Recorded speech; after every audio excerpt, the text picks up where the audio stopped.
Welcome to the Metal Mitten. Tonight's guest is Nick Sampson, guitarist, songwriter, and member of I Am Abomination. Nick is also a well-known producer, working with bands like Asking Alexandria, Lecanas Romans, Dawn of Osiris, and more. We're honored to have him on the show tonight. Let's get into it.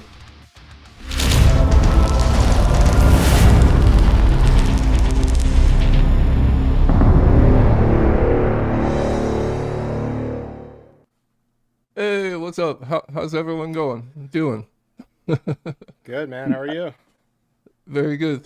Thanks for being with us tonight, dude. I've been looking forward to this conversation. Likewise. Yeah, I don't do podcasts very often, so this is kind of rare for me. Yeah, well, thanks for letting us be a part of it, man. It's kind of funny just with how close our backgrounds have kind of been. We've intertwined over the years without even really knowing it, you know. Yeah, the Michigan scene's a small scene, especially in the metal space nowadays. It's like everybody knows everybody. Yeah, you know what's funny too, man? Like I don't know if you ever like Google yourself, but like I looked you up on the internet today just to see what it would say about you, and it talks about like your strong Michigan roots as like in up and coming bands, and I thought that was kind of funny that it outlines that. Yeah. I'm kind of like I don't do press very often, so there's not many articles out there, but a lot of the ones that are out there are from the days that I was in the band. So Right. like there's a lot of hits that come up on the I'm Abomination realm. So that's probably why that was like that. So, it's funny. I was looking at my Spotify, and I had that exact song queued up on my Spotify from earlier today. I'm like, I was driving home from work. I'm like, I love that there's a blast beat in this, and it's like here he is, like kind of like pop singing over it. I'm like, this is great. Yeah, funny story about that last beat. So Chris Turner from Ocean's 8 Alaska played drums on that record. Sick. And that was the only one that ever had live drums too, which was sick for us because like we always wanted it, but it was just never in the cards for the budgets and productions and everything. But so I sent him a drumless version of that song, and I originally had just snare on 1 2 3 4 deca deca deca deca beat there, and he sent the Euroblast back, and I had a little pre-proitis about it. I was like, oh, I don't know if I like it, but then listening to it for a few days, I was like, there is nothing cooler for this part than a Euroblast. So Yeah, it makes it very unique, and yeah, I think it set it apart. Like it stuck out to me big time. So Yeah, Chris yeah, Turner, that guy's a machine, man. uh, he's incredible. He is such an insane drummer. I I love love working watching with his him. solo videos where I'm not sure who's doing like the background gent type music, but like just to see his feet like perfectly go with the guitars, like, Yeah, it's wild, yeah, man. he's an animal. He makes it a point to play everything live, and on his solo material, there's there's always no drum samples with Chris, even with Ocean's 8 Alaska or his solo stuff. But with the solo stuff, we don't time align it at all. It's like you could record it to tape and just mix it, and that's what it is. Like he doesn't do any quantizing, which is crazy That's because wild. it sounds wow, insane. yeah, that's just pure talent. You Yeah, know. yeah, and he just like he won't even. He came to the studio to so we recorded Ocean's 8 Alaska.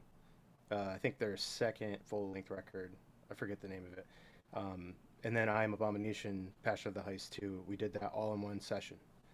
And he hadn't even played any of the songs for either record. And we had a week to track two records. And he hadn't tried to play them. And I'm like, what do you do? And he's like, oh, I just like go on my pad and, tap my feet. I'm like, what? And he goes out there and he just like, he ripped through one of them like one take. Like, first time he ever tried to play it, he just played it. And that's the take that's on the record. It's insane. Wow. They're saying that your mic, it's like a low volume, so Uh, I gave it some extra juice, but you might want to sit yeah, closer to the microphone. yeah, easy. There you go. That is better. It's funny because I don't know if you can see the chat, Nick, but someone said I juice can't. that mic, big dog. Uh, Garrett, that's probably Mike Honcho. I put money on it. Oh, that's funny. So I'm just curious because I don't know, like, I've always known your band and known you of being a part of it and just the works that you've done, but how, who's original? Who, like, how are you guys getting together nowadays? Like, how's all that going down? With I Am Abomination. Yeah. So currently, the I Am Abomination is basically me and Phil and Brandon. So Phil on vocals, Brandon was the original bass player, but his role mostly now is for lyrics. Okay. We've always been like a conspiracy oriented band, and Brandon's really good at that type of like writing.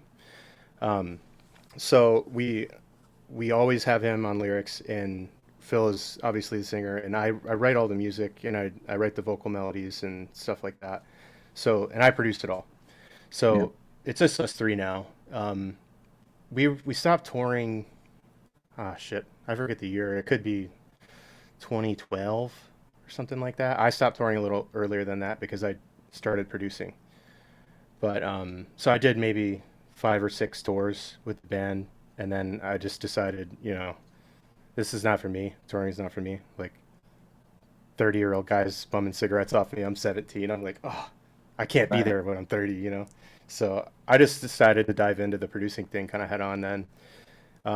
And then the band kind of just, went on stagnant mode for a while. But then we did Let the Future Tell the Truth. And that was the first time we did. It was just me and Phil, basically. And Brandon helped with lyrics on that one. But that was probably 2012 that came out. And then we did nothing for a long Yeah, it time. was like 10 years or something Yeah, almost. just about 10 years. Yeah, 2018 is when we did a crowd fund for Passion 2. And Okay. that's when that kind of it took 2 years to do the record, so it came out 2020. But yeah, the band is basically that now. When I'm able to get a window of time where I don't have any production projects and I'm able to spend, a year writing and recording a record. It's basically what it takes for something like that.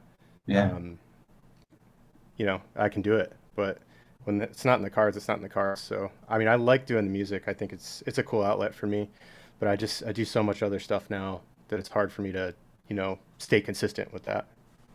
Yeah. That's But cool though that you guys can stay close enough to where it's like when the time is right, you're all feeling it, yeah, y'all put time aside and make it happen. yeah, for sure.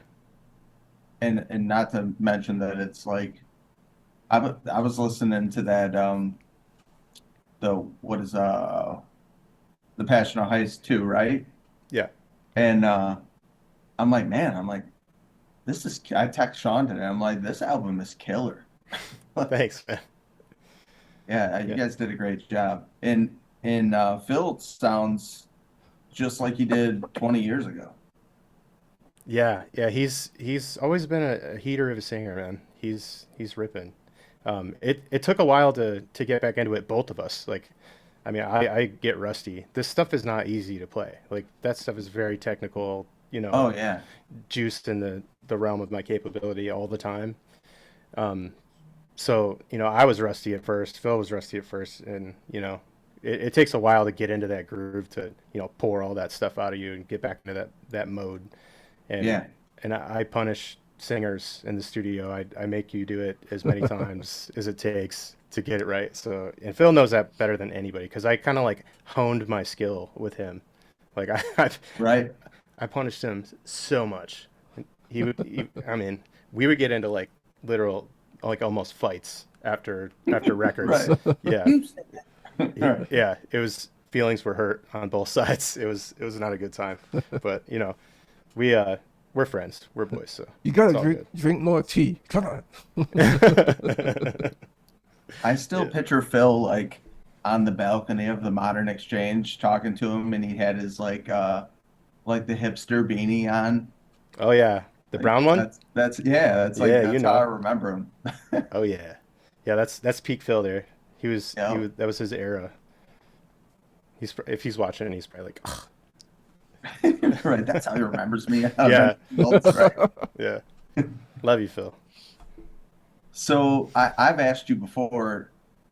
So you talked about like, all right, so you tour with I Am Abomination. You decide like, all right, I'm gonna go head on with the production end of things. But you had already been doing heavy production on this. I say on the side, but simultaneously, really, right? Yeah. So I mean, ever since I started playing guitar at 12, and about 14, I figured out that I could write music on the computer with Guitar Pro and stuff like that, and then Yeah. I was like, okay, I need to play this now because like I know how to do a harmony now. This is sick. So I need to lay a Right. track down and then play in harmony. So I think my first DAW was Cool Edit Pro 2, which Yeah. is Yeah. an ancient dinosaur at this point. It's now Adobe Audition. They bought the company and that's what they turned it into. But yeah, I would just like take my Fender practice amp and the shittiest Radio Shack mic you can imagine, like a dynamic mic on the edge of its death, just with the cheapest capsule in it ever, and just like get some books and stack it on top of like on the cone on the amp, and then I would just record into there, and then as far as drums went, um, I had a thing called Acoustica Beatcraft, which is just like a very archaic sampler. You like drag a sample on, and then you have like a Fruity Loop style sequencer, and you would do like 16 bar sections, and I would just convert it to audio. So I would do these like grindcore type songs. There's if you can access MySpace, it's called Army of Pawns, and there's probably 3 tracks on there.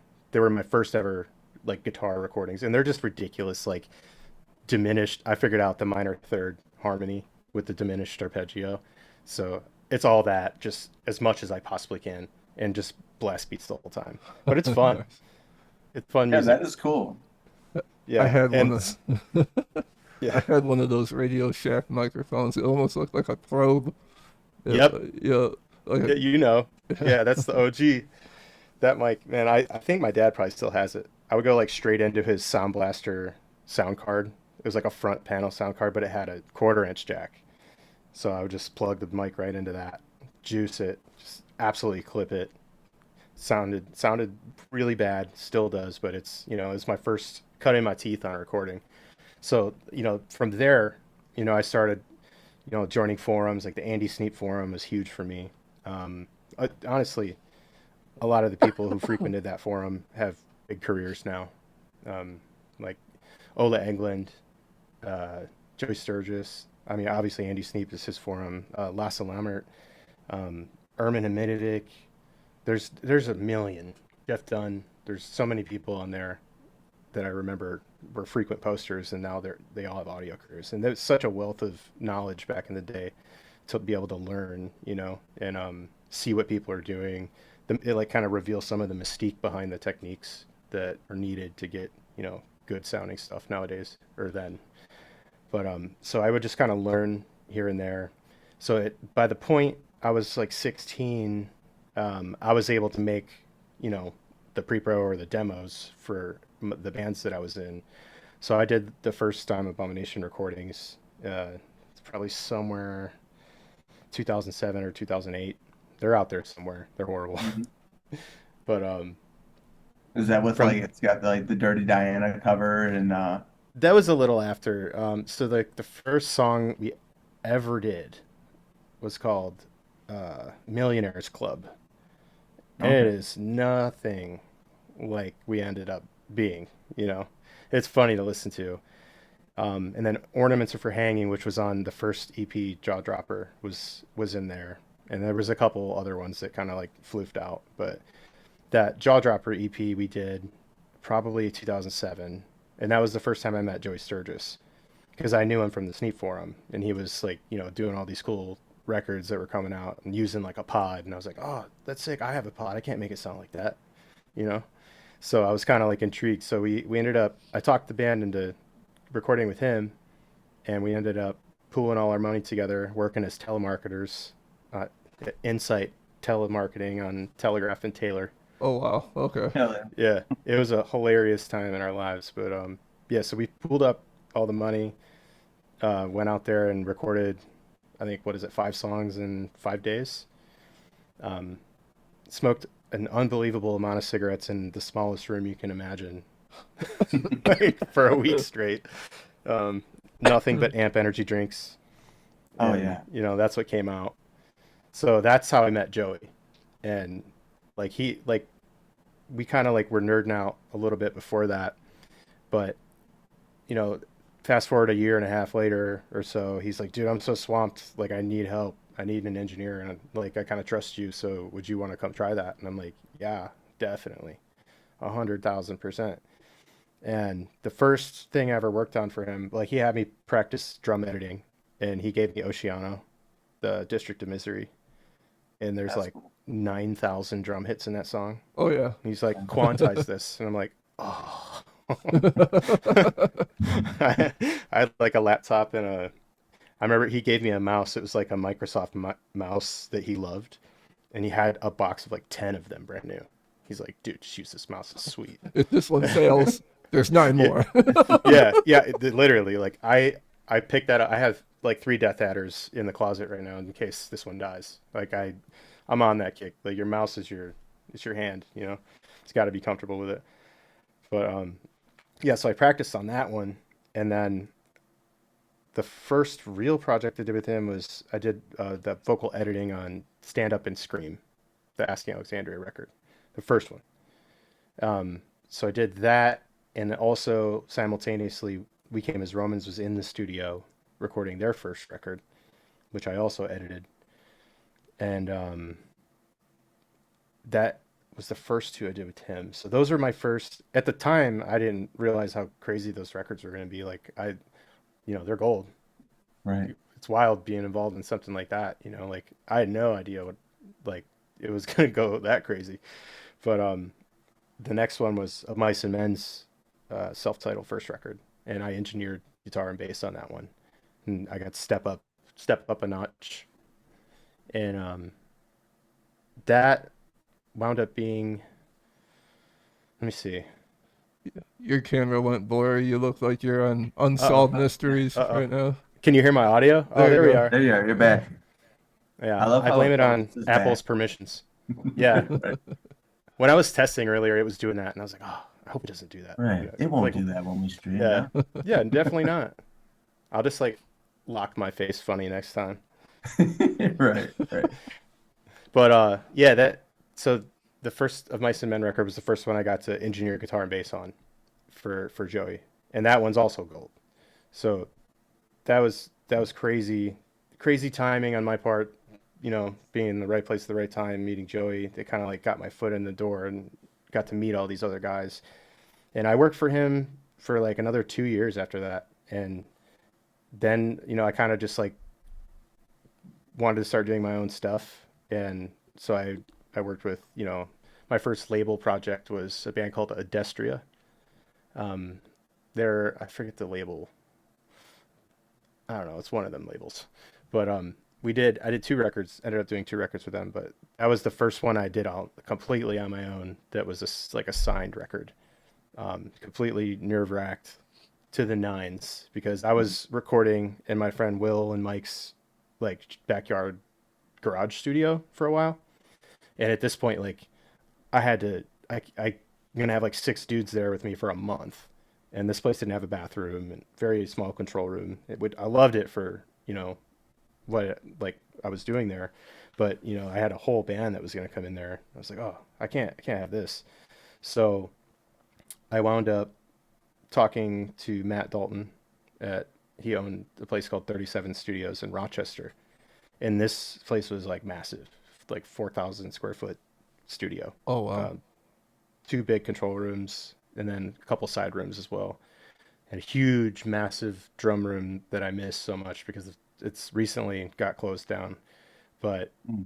it was like 18-foot ceiling in the drum room. I think it was like 30 by 25 or something like that width and length. And it was just huge sounding. I think the story was that Sony built the place for like an ADR studio back when Michigan got all those grants for doing film here, Oh like yeah. Oh, a number okay. of years ago. Yep. So like Sony put some money into it, built it out, and then I don't know, that fizzled out or something. So they were gonna like demolish it, and Matt found out about it somehow and was like, don't tear it out. Like I'll lease it as is. So he just took over the lease and got to forego the build out cost of like 200 grand that it costs to build a place like that. So Wow. right place, right time, you know. But yeah, and he kept it going for I think 15 years or so before it just got, a lot of people are recording at home now, and Right. a place like that scale, like it requires so much care and like constant, hustling to get, projects through there. And this is a big bills, it's a big place. It's not a rent to scoff at. So and it was, on him. So he just couldn't take it anymore, I guess. But I mean, I don't blame him. It would be a huge responsibility to have something like that and have to worry about it doing well every single month and Yeah. not Oh failing. yeah, for sure. So, but I'm grateful for it. It was an awesome time in my life. I did a lot of records there. Yeah, I didn't realize like just how far back you and Joey go. Like as far Hmm. as Oh yeah. I guess that's crazy. But I think that's the misconception. And I'm number one to say it. It's like, oh, I need to be able to track my own guitar. And or it'd be like someone saying they want to get good at an instrument, and they're like, "Well, what do you do?" And you're like, "Well, I practiced from the time I was 12 till now." Hmm. And I think people think that it's like an instant, success, and it's like, no, there was the blood, sweat, and tears of, you know, using the mouse and, Oh right, yeah. Oh yeah. Yeah. You definitely take your licks. You gotta have a thick skin when it comes into this something like that. Especially when you're working for somebody who's like, you know, getting paid a decent amount of money to do this, and like it's their reputation on the line. Like you don't, if you make mistakes, you got to like take accountability for it, and right. learn from them and make sure you don't do them again. And yeah, but he was really good about that. And like, he would be like, "Yo, this is fucked. Redo this." You gotta do I'm like, something about okay, it. Right. right on it, dude. Give me 1 second, guys. I'll be right back. A Destria. What type of music were they? I remember their logo, but I can't remember what they sounded like. It was like, so it was 2012-ish, no, 2010-ish. It was really cool. It was shreddy. It was There was clean singing and screaming. A bunch of really cool riffs, like melodic metalcore, I would say, Okay. and really cool. A lot of cool breakdowns. I miss those guys. We had some funny ass times with those guys. I'm Oh shit, I'm pretty coming sure. back now. Okay. I'm Oh, you're uh good. I'm pretty sure I saw them at the Modern Exchange. I've seen so many bands. We played a lot at the Modern Exchange and throughout the years, and uh, uh, I always heard about your name. My friend Tim Trevino told me about you a lot, and like this guy's a shredder, and I checked out your band, and I'm like, yeah, I can't play that. Yeah. I can chug. That's about it. Oh yeah. I mean, chugging sells now, man. Just you can chug your way to victory nowadays. If Yeah. they're on the right frets.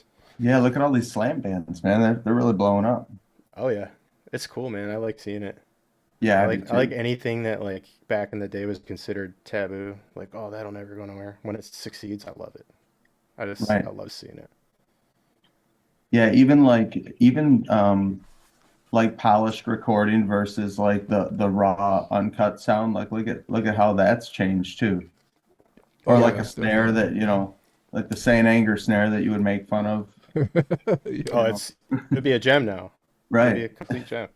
Yeah, for sure. Yeah, it's taken a downward turn as far as preference for how polished something is now. And I like to see it because I always try to take a kind of a hybrid approach to that. Um, like do as much real stuff as you can. Like sometimes you just don't have the option to track drums. Like I was lucky to be able to track real drums to my stuff because I was at a place 37 that I could make that happen. There was 24 preamps, 24 awesome microphones, and a massive room.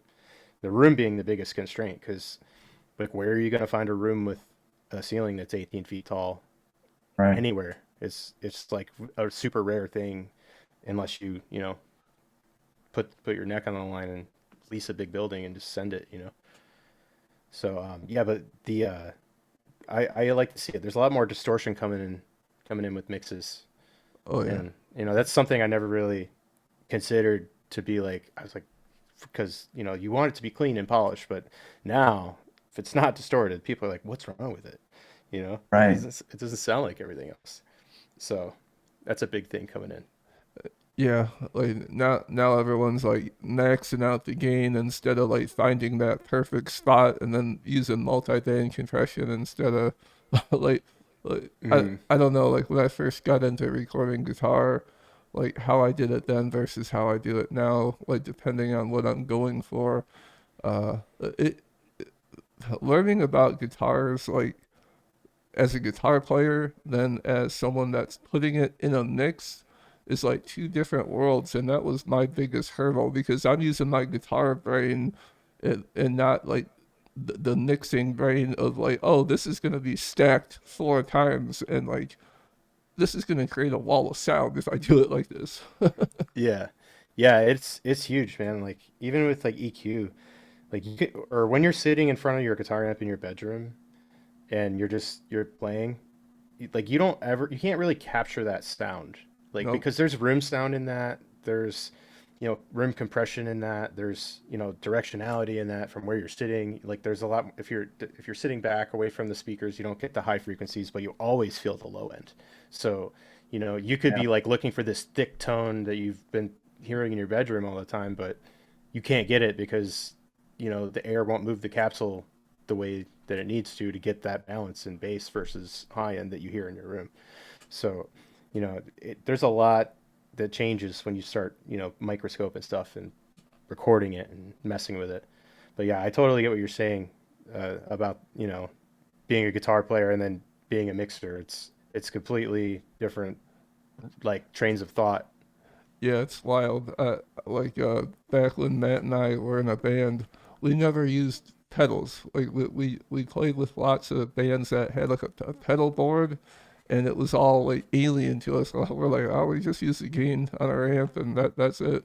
But like when I got into amp modeling, I learned how like effects could sculpt and like change the characteristic of your tone by using like uh, by using EQ and overdrive and like I think what started my interest was like this whole like volumes Born of Osiris, like the really clanky string sound. I'm like, how the hell are they doing that? That just sounds weird as hell. You And talking about like the chugs that are kind of like short, like yeah, move yeah, your hand up a half inch toward the neck when you palm mute.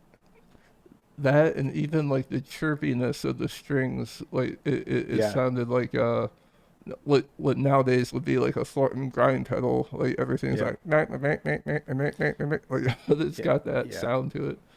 The easy way to Yeah. get that is to just high pass the signal before it hits the amp. Because the tube screamer is a soft clipper and a high pass filter. And the different revisions of tube screamer are different values of high pass filter: 600, 400, 800, 200. Um, I like 200 when you're, because if you cut too much, like you rely on the knee of the filter to give you like that low end that should be in there. But when the amp doesn't see the low end, it doesn't react to it. So the most prominent frequency becomes like in the 1K range when you filter out the low end. Yeah, So yeah, that is what hits the amp first, and it kind of focuses in on it. If you think about it like a focus wheel, like the filter before the amp is huge. yeah. Yeah, I think I've seen a video where you did that. You pulled the filter up, you set it at 200, and then you pulled the guitar amp up. You were tweaking that. Yeah, Yeah, I yeah, just saw that. it's huge. You give headroom to frequencies you want the headroom to in scenarios like I think you're probably talking about the Polyphia nail the mix thing that I did. Yeah, Yeah, and that was taking a bass tone, and you know nowadays there's plugins that do this, but back before then we would just do it in three different tracks, but three different amps, three different sections. Basically, you're crossing over all these different the same signal but three different ways. You know, you'd have like 200 and below, 200 to 800, 800 and up, and you would do different shit to them. Like you want like a tubey, notey distortion in the mids, a lot of compression, or like no distortion and a lot of compression on the lows, and then you want like a really dirty kind of like, but not super gainy tone on the top end, so it clanks and rattles, but you get all that top end and not all this fizz. You know, the envelope is a lot different. It's a lot shorter. So when you mix all that stuff together, you know, you get like phase problem and stuff like that. But that was the way to do it back in the day. But now, like parallax, just get parallax. That's what it does. It's so easy. I think I downloaded it, but I still don't understand how to use it. Oh yeah. Well, I mean, the preset method isn't bad. You know, if you have, you know, the thing is like the presets are made with an instrument that has a frequency response and it was played a certain level, right? So if you don't have that when you get to a preset, you won't get oh, this is tight thing. But as you go through them, you'll find one that was made with a similar instrument that's in your hand, and you'll score eventually. But a good so if you were to just open it up, the crossovers are set pretty cool off rip on the default thing, but just I always turn the compression to 80% on the low end. I'll leave the level where it is. The mid gain, I like it like 30 or 40%. And if you want like a clanky, rattly sound, turn the gain down on the high end and set the crossover to like 1K. And then it will kind of like, you'll hear a lot of the rattling, but it won't just be like, you know, Right. super sustained envelope of distortion. And from there, like, you know, it's all relative. Like, depending how you want your mix, if you want it low end heavy, then leave the low end pretty high, and you know, all the rest of your stuff is going to be here spectrally in your mix. So, you know, the top end of the bass becomes as loud as, you know, whatever else is in that range. So, I mean, but like the preset method is pretty cool to like hear what it's capable of. It only has like two distortion models in the plugin, but it's they're pretty good. Like, but you know, I miss the days of being able to go through different options there. But I still split it out when I like mix records and stuff because I prefer the control that way. But if you're just like, you know, you want to just throw a quick template together to write, that's such a cool plugin.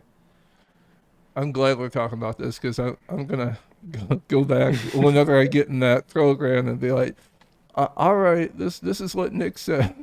Right. Yeah, Just it's a good. That's I. It gave you my train of thought when I open it up and do it. So yeah, it's real deal. You can mess with the IRs too, but I mean, I think the pair of mics that's on it and the placement is pretty good, anyways. Because I come from the days of not even using an IR on my bass processing, but it kind of, you know, a speaker is a filter. Like at the end of the day, like if you listen to what comes out of a guitar amp on its own without the speaker, Yeah. it is ass. It Right. is horrible. So, you know, this the filter naturally can't reproduce some of those frequencies, and that's what ends up happening. You get this like steep drop off right around the, you know, what, 8K range, 7K range sometimes. But you know, you get a lot of low end resonance because there's frequencies building up in the cab and, you know, compressing, and the speaker's influenced by all that pressure inside of that. So you wind up with like this curve of EQ that it makes. And nowadays they just capture it, figure it out, science, you know, Yeah. and Right. you can just put that EQ on your ass sound coming out of your guitar head, and Bob's your uncle. You have a sweet sound. Yeah, that's crazy. What do you think like from the most recent stuff with I Am Abomination from what you were doing early on? Do you feel like you guys changed quite a bit, or do you feel like you're still in that same wheelhouse of sound? Um, well, the way I kind of approach Time Abomination, the constraints are no screaming, right? Yeah, Um, which and catchy. So yeah, if it's clean vocals, it's got to be catchy. So I stick to like a song structure that works with pop music. Um, Varied obviously for, you know, guitar solos and breakdowns and stuff like that. But I always try to have a chord progression that's solid and somewhat consistent going on in IA songs, and obviously in shreddy, like that's another constraint. It's got to be shreddy. Right. So, you know, that kind of constrains the scales and stuff that I would use, and but I think as time goes on, we new music comes out, influences us individually, and we just kind of like take a little bit of that, but also, work within these constraints, and whatever comes out, Sometimes we'll like think about it and be like, let's just write a fast one, or let's write a super heavy one, you know. Right. But 9 times out of 10, it's just me and Phil in a room, and I'm just torturing myself trying to think the cool riffs. Right. Eventually something sticks, and I'm like, all right, well, let's finish this one out. And then he sings on it. It's like, all right, cool, next one. But who knows what that'll sound like 5 years apart, right? Right. It could be a lot different. Do you think like from a live aspect to how you guys do it now, do you think that plays into it too? Just like, oh well, we played with these 8 bands and they kind of have this sound, so we tend to stray that way, even if it's not intentional, Well, the versus now you just have free reign to be like you said, wow, I'm gonna make this one as heavy as I want because I can. you know? Right. Well, I mean, there was a thing like it got a lot more technical after the band stopped touring, Yeah. because I it was just me, and like I programmed the drums, and I could just make these insane drums and like wild guitar player drums, right? Like we Right. all we all know the memes, the Yep. guitar player drums. Yeah. And as far as like the other parts were concerned, like I just went kind of ham. I think the first record that after we stopped touring was Passion of the Heist 1. Hmm. So you can take that as you will, but To Our Forefathers was the last one we toured on. But the first one, it gets a little different, a little more influenced by more shreddy stuff. Because back in the day, it was like all crab court era. So Right. if you didn't have a breakdown, no one was happy at the show. Yeah. So especially if you don't have a screamer, you know.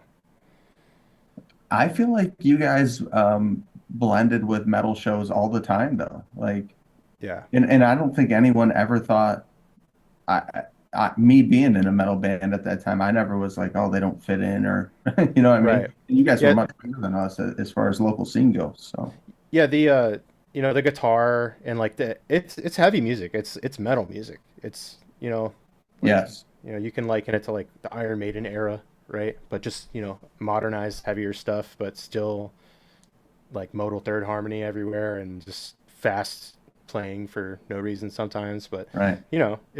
people, we had people's respect in the metal scene, but there was always the guys that are like, oh, I hate the singer at all, But like Right. They say that the about metal singers though. You know what I yeah, mean? everybody I gets can't like, understand it. yeah, exactly. What is this slop? And then now it's like, oh, that noise is fucking cool, dude. That's sick. Right. So Right. it's a paradigm shift. It's good. Yep. For sure. Yeah, now everyone sounds like a garbage disposal. Yeah. It's just, and it's crazy. Like, I feel like it's a good time for music though. I feel like Yeah. especially like even in not I don't want to say heavy because it's not even just heavy. It's like there's an underground society of music that isn't the mainstream stuff, and I feel like it's doing really well. Yeah, yeah. I mean, like you said, the whole thing with like shittier production quality, or like non-polished production quality, like Yeah. that's rising in the underground for sure. Like I did some test mixes for this guy.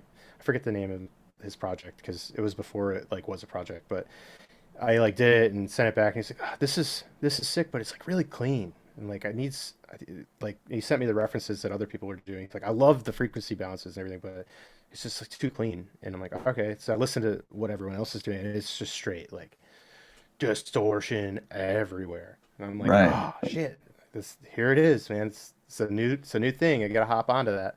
So Right. then another rabbit hole to dive down. Is it good? No, it's not distorted enough now. Fuck. Right. That's cool though. It just gives you a whole Yeah. new, you know, uh, avenue of mixing, right? Engineering, Yeah, yeah. I mean, it's easier when you can distort shit. It's easier, right? in my opinion. Everything's got a little gain on it. It blends right together. Right. What I've been hearing a lot lately is guitar tones that sound like they're pushed back in the mix, and it really gives it like a dynamic to it. And I've seen like a recent band. The producer was like Pietro. Uh, I can't pronounce his last name, but it almost sounded like they were taking a, a amp that was mic'd at a distance and then blending it with a crisp guitar tone. I don't know. It sounded really cool. Yeah, like the room mic on guitar technique. Yeah, That's yeah, cool. Like you can't really do it with fast stuff or stuff that's very articulate because it just gets really messy. But it's so sick in the right context. That's a technique I've used a couple times, but it's like rare that I would do that, but I respect that for sure. It's sick. yeah. I think it was one of those like slam worldwide bands. I always get those in my YouTube feed, and I'm like, okay, Hmm. let's hear this ridiculous shit, and I'll click it. I'm like, okay, I'm in the mood for something nasty, and it usually delivers. Oh yeah. If it doesn't sound like it's coming through a garden hose, sing No, it through a garden hose, dude. nah, doesn't sound like Pig Destroyer. No. Yeah. So Nick, what have you been like through? I'm gonna say overall, but like, what are your main influences? What are you jamming? Song like band wise, song wise. What's your? I'm Um, just curious because like at your Instagram handle makes me think of like necrophages, right? Or oh yeah, of course, yeah. Yeah, yeah, that's I've been debating on changing that for a long time now. really? Yeah, I think it's cheese. It's cheese now. But I literally, I'm bad at social media and I don't post shit ever. And I also don't change stuff like that ever. So, Right. but I I think mean, you I should keep it, love man. Necrophagus. Necrophagus is one of my favorite bands, period. Yeah. Like I'd they're say from a guitar insane. player standpoint, for sure, that's Yeah. Yeah, that was the first death metal that I ever heard that was melodic and beautiful in yeah. spots. And that just did it for me. Like when I was learning guitar and hearing all these different things, like that combination did not exist at that point. And that Epitaph record is literally like it should be in a museum at some point because Yeah. they never followed it up and it was so sick. And I hear that a lot. Like Yeah. everybody holds that band on a pedestal for sure. Yeah. What's Do your you have my thoughts? Do audio you still? like the Okay, Archspire cool. guys? Are you into their stuff? Yeah. Because they're Um, big fans, I know. Like Dean especially is a Necrophagist oh fan. yeah. 100%. Yeah, their stuff's insane. I love that shit. Yeah, Um, it's do they work with Otero for mixing? I don't know. Or that Not was sure. Zenith Passage. He did the Zenith Passage record. That's super sick. Yeah, talk about a tight band. Wow. Oh yeah. All it sounds like a vacuum is in there. It's just a like, God. Yeah, Yeah. they shred. I respect that mix and the guitarists a lot because you can obviously tell that they went low gain on Yeah. Oh the yeah. guitar sound Right. and it's just so much harder to be consistent low gain. So Oh yeah. and I can tell I've seen them play in real life and obviously like on YouTube videos that you can tell are not mind that are just it's very tight playing and it's Yeah. I love that band. So sick. Yep, for sure. But yeah, to answer your question further, I don't listen to a lot of music, man. No. I do it all day. It's my job. So if I listen to stuff, like my wife loves country music, whole family loves country music. So I love Morgan Wallen now. Like No, sir. All right. that's my dog. So I love and appreciate the songwriting that comes on the country out of the country world. Or like, I'll obviously listen to, rock. I have to keep up with stuff and I can't just live in the dark on everything. Oh But yeah. as far as like enjoying listening to music, it's hard for me because I'm just like I listen to it and overanalyze it and pick stuff apart. And my wife hates Yeah. it. I'm like, those S's are too loud, and she's like, nobody cares. I was Touche. wondering if you turn your producer brain off ever listening to stuff, because It's hard, I man. I ask, like, I'll ask my wife all the time. I'm like, do you hear? I'm like, when you listen to the song, do you hear that guitar part? And she's like, no, I just hear a song playing. And I'm like, I can't rack my brain around that. I guess Yeah, I don't know. yeah. I It's split the different. instruments up, you know? Yeah, you approach it from a different angle. Like, watch a movie. Can you tell that they used a lens flare or not? Like, no. Right. Right. Yeah, it's just part of the Yeah. process, you know. You had me thinking of something there. I was going to ask you another question about, oh, as far as like, so your guitar playing, can you talk a little bit about just like your, how deep you dove as far as like music theory and just like your path of learning? Um, yeah, yeah, sure. So when I first started, like the first thing I ever learned was Good Charlotte, the anthem, the da da da da da da da.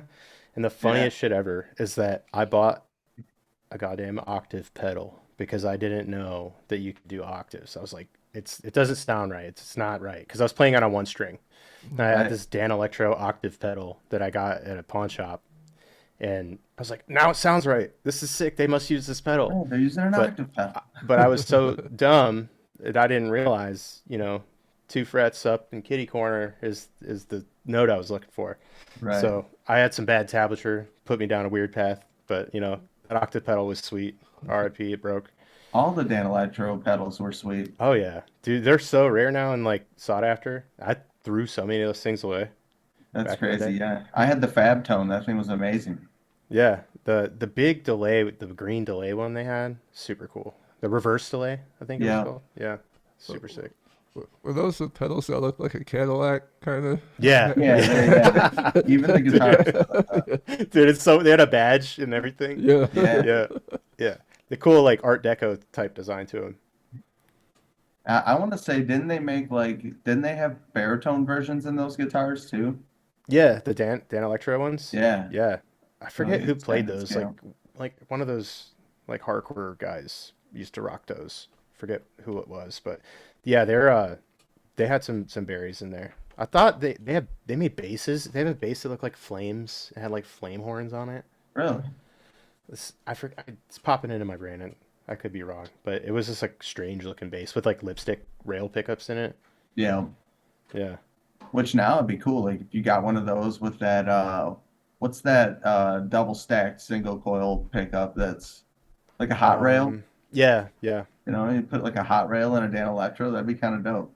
Oh yeah. I mean, nowadays you can make anything sound like anything. So little EQ on the pickup, boom. Right. So but it's stylistically, that thing would probably pop off today. Just Yep, pull up to the gig with that thing. for sure. But yeah, as far as learning theory, I dove into that a lot. I had a couple guitar lessons. This guy Russ, he was a total death metal guy. Um, at this place called the Music Workshop off King Road, and Oh, he would was that a little building? Oh yeah, yeah. yeah. Oh Yeah. yeah, Yeah. man, I remember Dude, that. Russ was in a band called Mutilated, I think.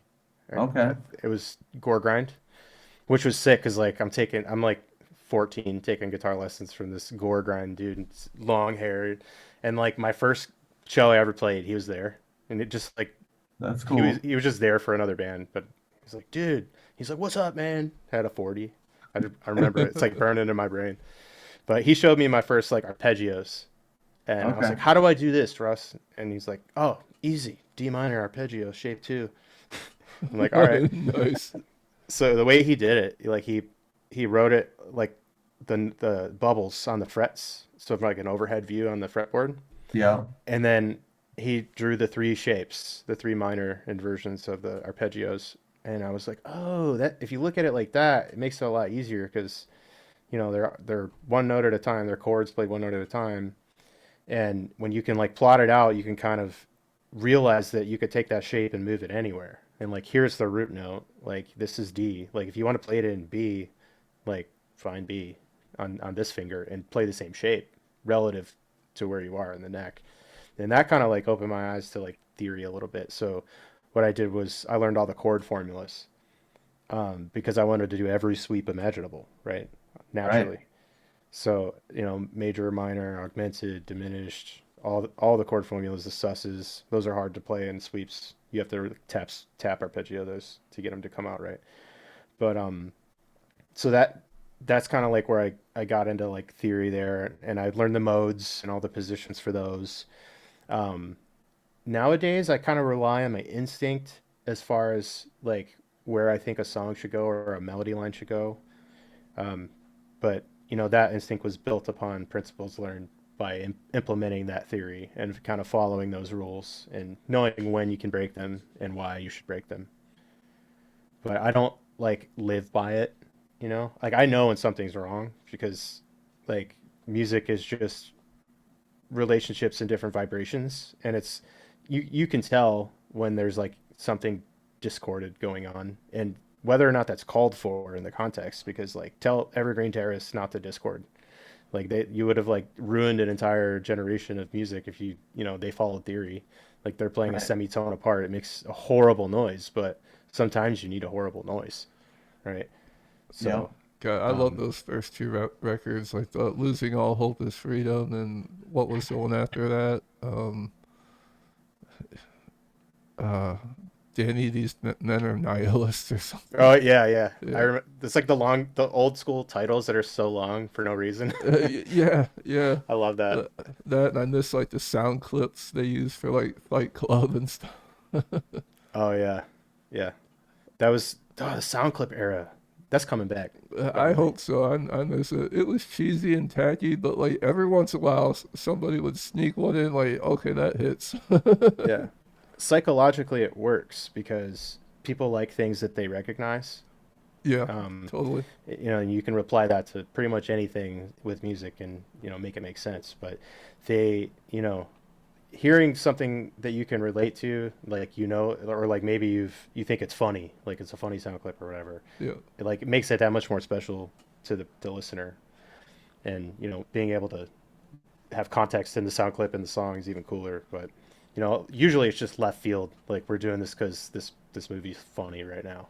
I We want was to throw just it in there. was just listening to Parkway Drive, Killing with a Smile, and like that Yippee Kaye, motherfucker. Yeah, Dun, yeah. dun, Die dun, Hard, baby. dun, dun, dun, woo. Yeah. My What's up, sound effects puppers? suck. Your dog's making a guesty. Yeah, Mars in the mix. Oh yeah, yeah, he's running around. He hears something. I don't know. big dog guy. I love dogs. Oh yeah, I got Yeah, dogs man. and I'm an animal lover for sure. Yeah, likewise. My got dog's probably outside the door wondering what's going on right now. Right, just waiting. Right, Yeah, she puts her paws under the door. right. Like, I'm Yeah. here. yeah. Whenever we So have a oh sorry, go ahead. I was gonna bring up the Nita Strauss album. hmm So you did engineering on that, right? No, Oh, I just mixed that one. okay, okay. Yeah, like the So how did first. that go down? I've known Nita for a long time, actually. Okay, I've known her. I met her in like 2012 when I was in LA doing the engineering for what record was that? The third Asking Alexandria album, From Death to Destiny. We were there, and Danny's obviously friends with her, and that's how I met her. And he was like, "This is my shredder friend Nick," and she was like, "Oh, you're awesome." And like we would kind of just like traded contacts and stuff, and kept in touch throughout the years. Um, that's cool. and then I heard through the grapevine she was looking for test mixes, and I was like, you know, let me do one. She's like, cool, here's the stuff. I did it, and she picked it, and then, I did the rest of the record. That's It was cool. cool. There was a lot of cool people to mix on that record, like Alice Cooper and Oh, that's Lizzie, awesome. Lizzie Hale, Dorothy. Um, I think Juliet Sims was on it. Who else was on it? I mean, She gave me a Lizzie Hale vibe a little bit in some of it, I thought. yeah, So I could see yeah, that. yeah. And then like working with Nita further, I did this really cool thing for her Well, it's for Jason Becker actually. I don't know. Are you familiar with Jason Becker? Yes. Okay. I don't know who's that. He's this like gnarly virtuoso guitar player that him and Marty Friedman had this thing called Cacophony. I don't think probably late '80s, early '90s or so. Okay. But it was like way ahead of its time, shredding, dude, big time. And he was a phenom. And unfortunately, he got ALS, Oh, and he was unable to play. And he's still out fighting it. He's kicking, but they did a tribute for him, and it was like all these guitar players, like legendary guitar players, like Nita was in it, Zach Wilde was in it, um, Steve Vai, I think, Paul Gilbert, like all these players that I grew up idolizing, and I got to like kind of like put the track together and mix it, and it was all for a benefit for Jason, which was even sicker because I used to obsess over his stuff back in the day.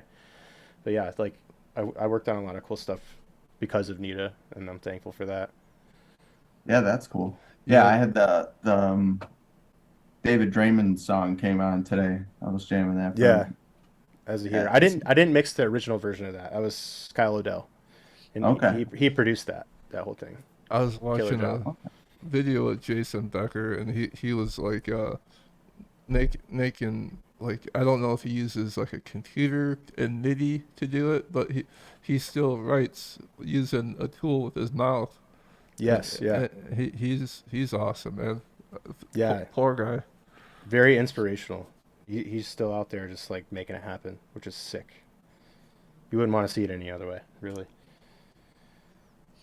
So have did I tell you? So we have a mutual friend, Nick. Do you know Brandon Hamilton? Yeah, yeah, yeah. So, um, I first met his wife because our kids went to the same preschool, Oh, and okay. I would like drop Everly off every day, and she would drop her kid off every day, and like metal people, like they know each other, like, "Sup? Right. I know you like metal." Right. So, and naturally, like my wife and her, started being friends, and then I met Brandon recently, like this year, Yeah. and it's funny because she's like, "Yeah, my husband likes like metal and stuff. And he plays guitar." I'm like, "Oh, cool. I'd like to meet him." And then I meet him, and I go in his basement. He's got like the sickest rig.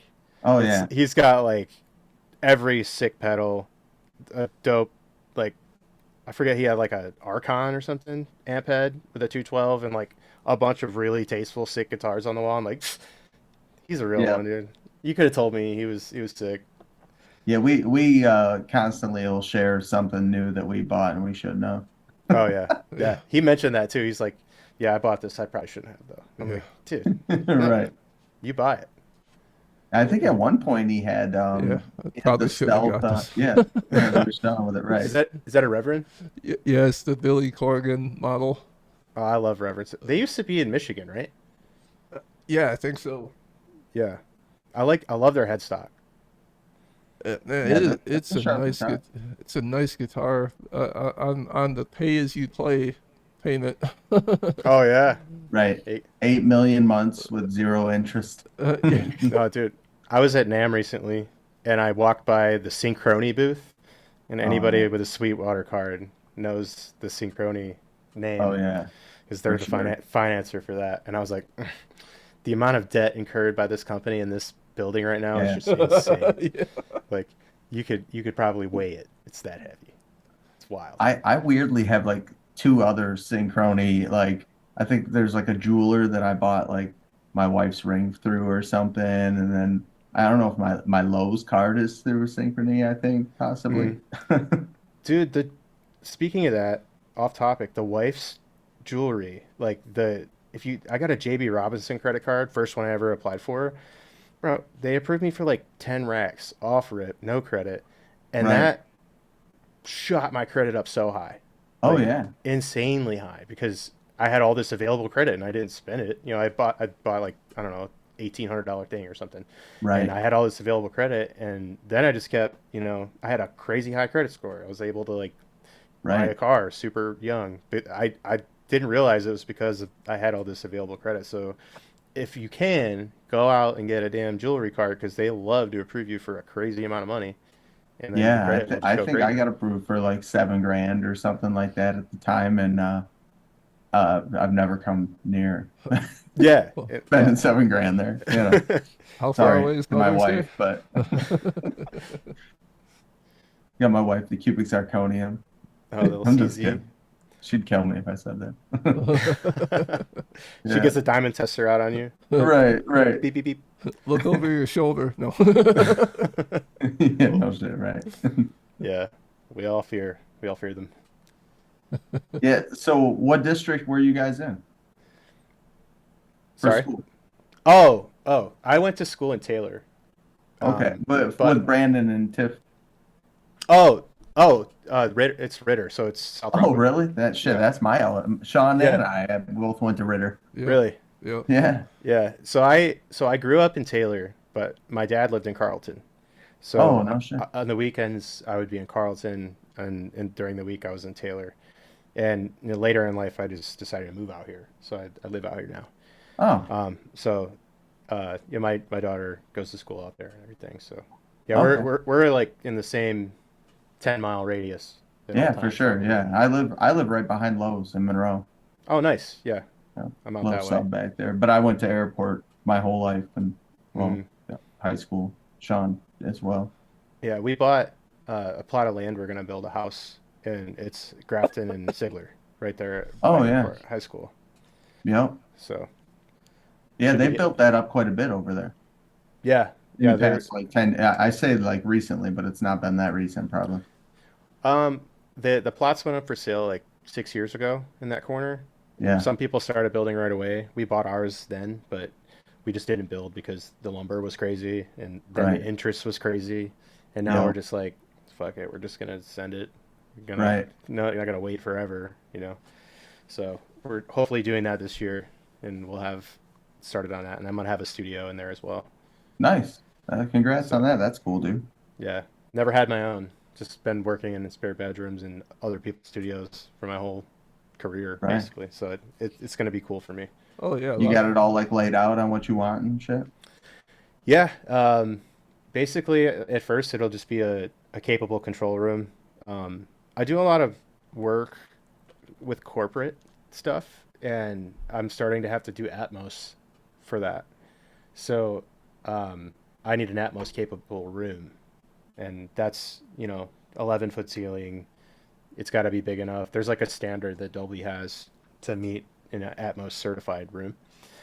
Um, so I plan on building it to that spec first, and then all of it inside of just a shop, pole barns, pole building. Hmm. So you just imagine a cube inside of one of those, and put Oh yeah. doors. And that's basically what any studio is, like a room within a room, right? Right. You saw my audio. I see my video now. Yeah, Uh, audio's there. The video's Okay. audio's there. we're blurred for a minute. All right. We'll wait it out. I can see it. Oh yeah, we're gonna get there. It is. And There we Yeah. go. There focuses. we are. Hello. Yeah, but That's funny. I have plans to make it work, but I'm gonna take it slow. I'm just gonna, make it comfortable for me to have people over and work by myself and everything. But also the space is gonna, serve as a guitar workshop for me because I do guitar building, and I kind of wanted like one lab, right? Like with a studio and guitar making tools and all these kind of things, and maybe like a two-post lift and a hot rod. That would be Nice. tight too. Man cave. Low on the priority list, but yeah, Right. yeah. Yeah, Matt was Tax telling me deductible that you man cave. built that guitar, the blue guitar you're playing in the playthrough video. Oh, Yeah, it's yeah, I did. That gorgeous. I didn't know if you wanted to talk about that or not, so I was gonna try to like subtly ask you. Yeah, yeah, feel free. Yeah, I can. Yeah, I'll talk about whatever. Yeah, so I've been building guitars for, I don't know, 7 years or so. I don't Okay. do a lot. I just, I design them once in a while. I'll like get new ideas, but um, I want to start doing it more and start selling them. You know, Low volume, high effort, really cool artisan type builds, Hmm. and also some other. I'm working with a couple of people right now to kind of start like a research firm type deal where we just go wild, like wild, crazy, innovative ideas for guitar and making that happen.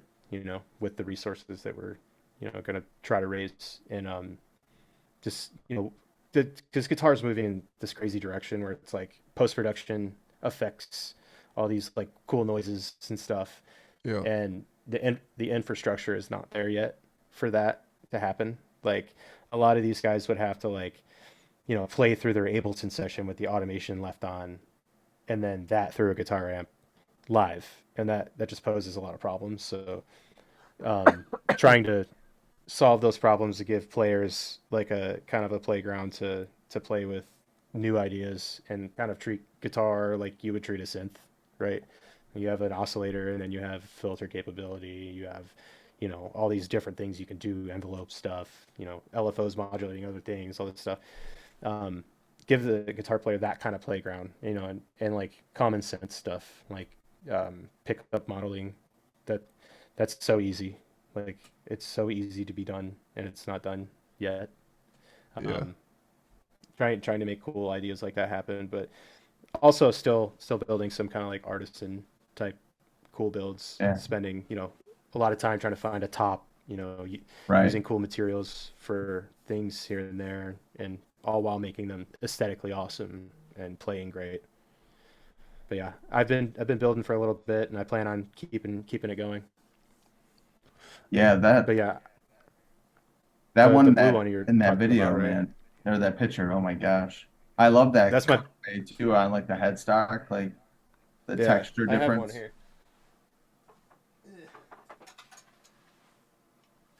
Oh, and it fades on the back too. Yeah. Yeah, So it is like a kind of a radius in there. I don't know how yeah, well you can see it on camera. yep. Yeah. Oh yeah, I see Yeah, I it see now. it. So you kind of have Have like the what is hockey it, like stick a half inch headstock. difference or something? Yeah, actually it's 3/8. Okay. I made Now, it are you with CNCing those?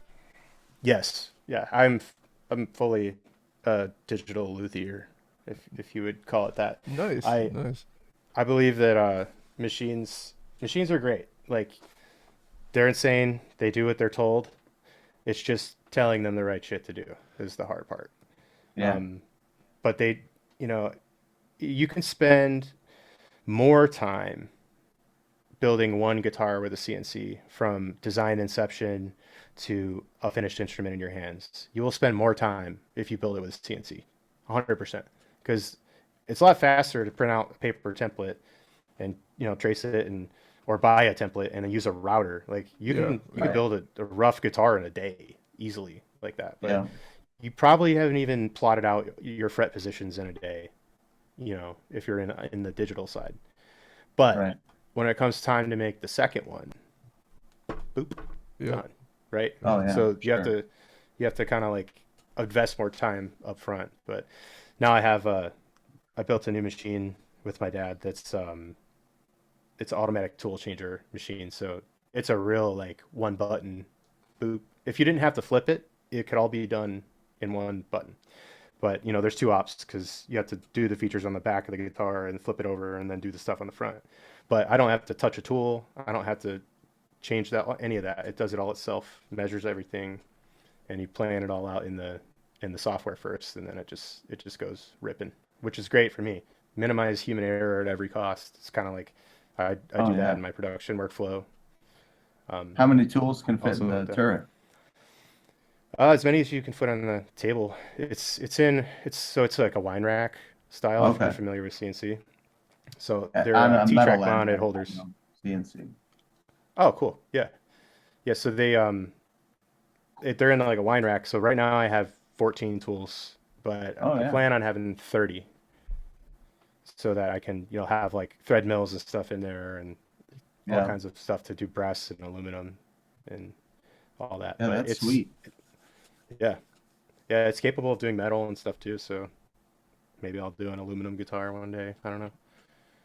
You know what's crazy? So I work for Stellantis, and Oh, cool. we have like a training center that I went to, and we have two Haas CNC lathes and two mills, and just going on like Chat GPT, and you could literally like take an image of your guitar probably and say, write me a G code similar to this profile, and it'll do it. Like, Yeah, I mean, you might yeah, have to go through it and tweak a couple things here and there, but yeah. it's AI is wild. crazy, man. AI Yeah. is wild. It's very scary, but I mean, it's just gonna be it's gonna be a shift for everybody to have to get used to that. Yeah, yeah. Like I know it's getting crazy because today my dad told me he used ChatGPT. And this is the guy who does it. Right? Like he won't touch an iPhone. He's so smart with like he's an automation engineer. Like he fixes the robots that go down on the Stellantis line. Like Right. he's part of He's that probably in that my type place of a lot. well now he's About like that all the he time. works in the shop. He's the guy that's like it's the drive, it's the Right. power supply. But Right. he's the mastermind, but he doesn't do the field work anymore. But yeah, like he certain aspects he didn't know how to text for a while, but he told me the other day or today he's like I did it on ChatGPT, and I'm like, "Psh, all right, it's here to stay. Like it's not going Oh, anywhere. yeah. My dad's on it now. Mhm.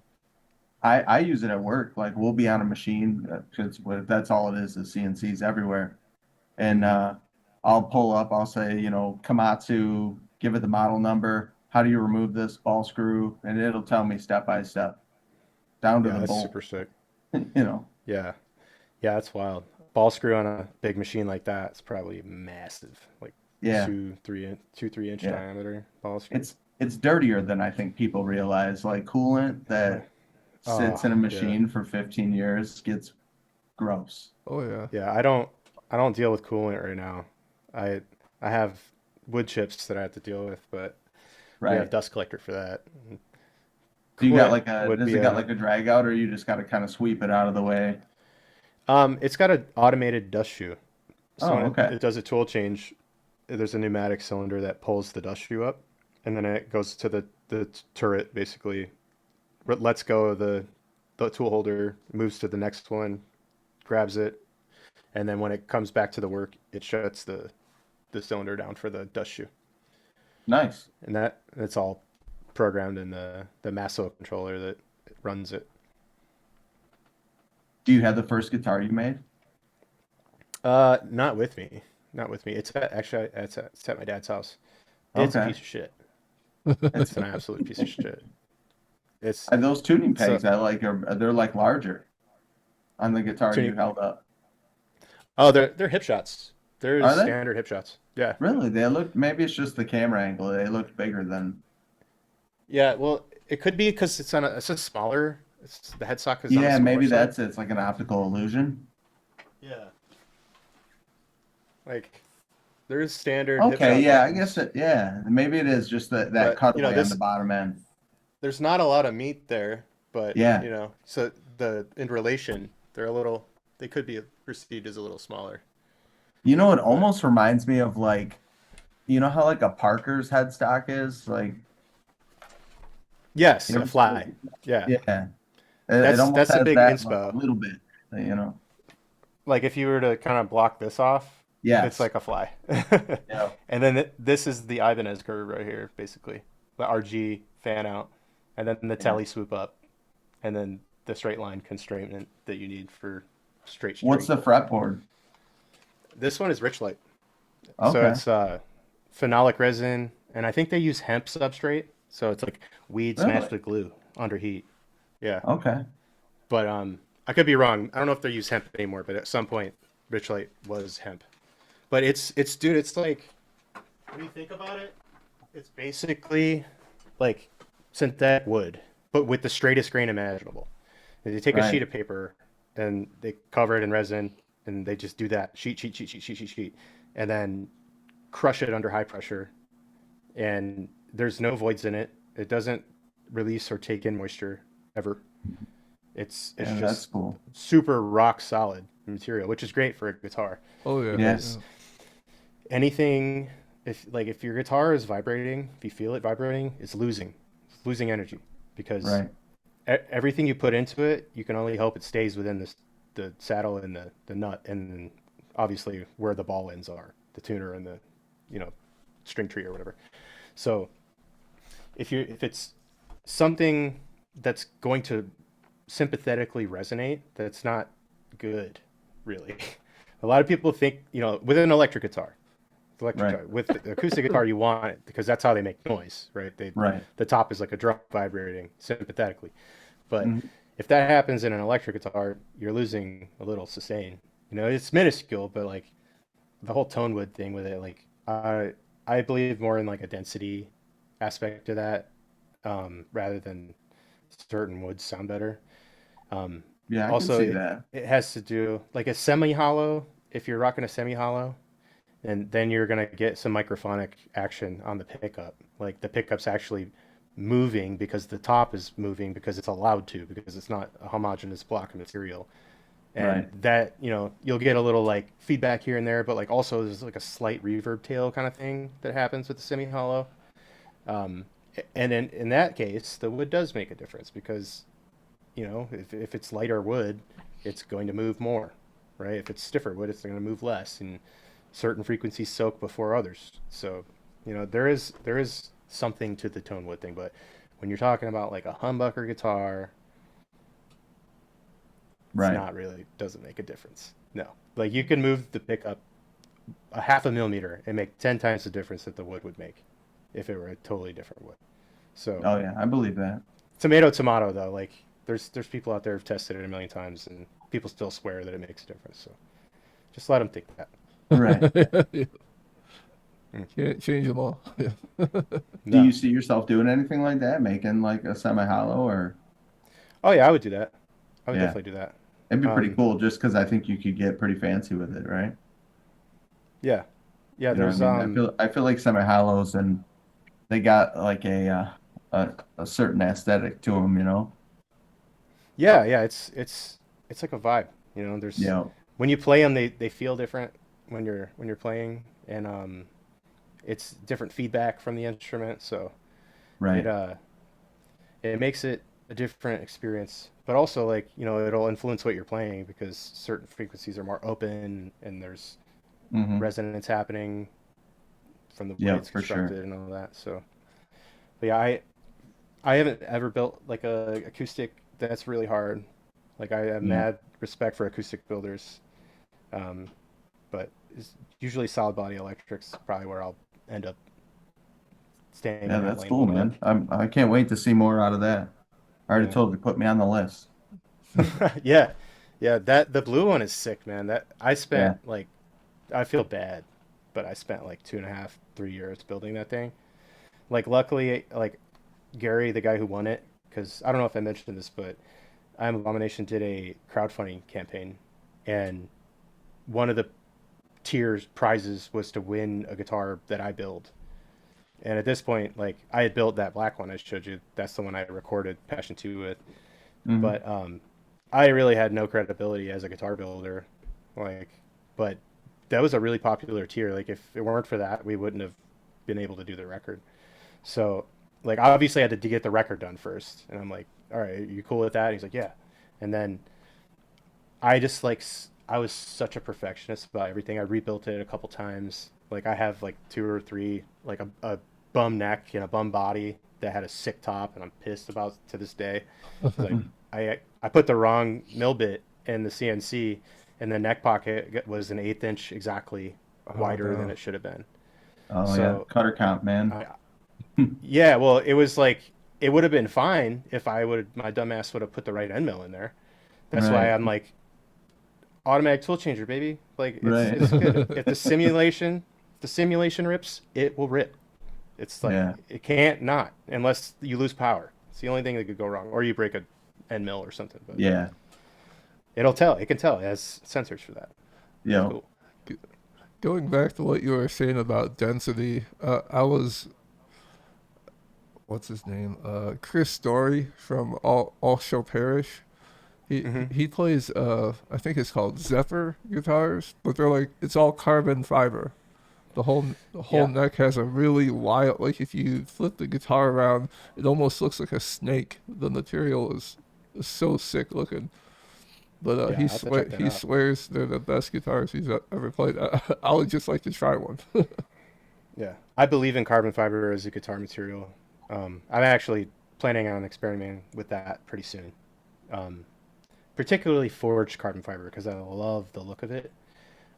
It doesn't have much of a strength benefit because it doesn't have a weave, but it is so beautiful to look at, especially with a flat coating over top of it. It's like that's like the Lamborghini, high end sports car Yeah. default to put in cars now. But yeah, I love the look of it. I've never seen a guitar with a crushed carbon fiber top, forged carbon fiber top. So that's what I'm gonna do next. I think, just try to do that. Just basically like skin it, not make a real forged piece because it's really not necessary there. But there's ways to lay the epoxy, lay the toe, and then more epoxy, more toe, sand it flat in between, and eventually you'll build up something that's opaque, can't see through, and then you clear it. Carbon fiber, baby. Yeah, that would be cool. Mm. I'm So, do you have any looking. plans? I know you talked about, trying to write when you can. Um, as far as I Am Abomination goes, do you have anything maybe for the future that's, songs Uh, written or? I would like to do some music where I write with like a singer, right? Like pick someone I really like as a vocalist and write a whole song with them, and just like do stuff like that, and maybe put a record out of that kind of stuff. Because Mhm. then I could kind of like vary it. I could have different genre type things going on, and but still put me into it and kind of do that.